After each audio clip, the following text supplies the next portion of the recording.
Switzerland's contentious ban on facial coverings in public, commonly known as the Burqa ban, will officially take effect on January 1, 2025. The announcement was made by the Federal Council in a statement cited by Reuters on Wednesday.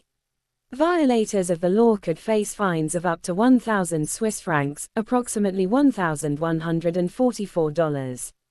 The measure, narrowly passed in a 2021 nationwide referendum, has faced strong criticism from Muslim organizations and rights advocates. It was championed by the same political group that led the 2009 ban on constructing new minarets in Switzerland. The Swiss government has clarified that the ban will not be applied universally. According to Reuters, the law will exclude certain spaces and scenarios. Exempt locations, airplanes, diplomatic premises, places of worship, and sacred sites. Health and safety purposes, coverings will be permitted for medical reasons, hazardous conditions, and extreme weather. Traditional customs and artistic use, coverings tied to cultural traditions, entertainment, or advertisements will be allowed. Freedom of expression, coverings used during protests or public assemblies may be approved by authorities if public order is maintained. While the law restricts covering the nose, mouth, and eyes in public spaces and publicly accessible private buildings, the exceptions aim to balance public safety with individual freedoms.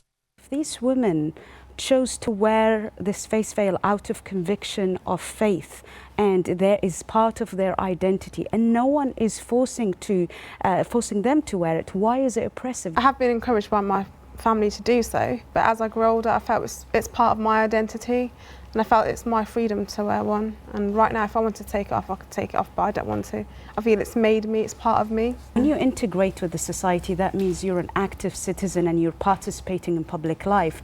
But what you see the far right or some of the center right propagating is that Muslims should integrate while they mean they should assimilate, meaning that you have to lose everything, your identity, your faith, into the major component of the society until you become unrecognizable. So we have to make a distinction between assimilation and integration. Personally, I've never had a problem with taking the face veil whenever is needed. I mean, if I was in an airport, I would take it off without even asking because I know there is a need.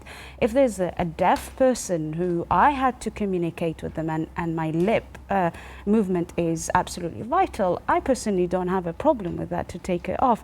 What I have a problem with is the politicization of the whole thing, to use the niqab as a tool to demonize a segment of the society who happen to be women. Something that has become a cultural symbol of misogyny can evolve. Culture is not fixed, it's not static, it's evolving, and we have a choice and we have agency.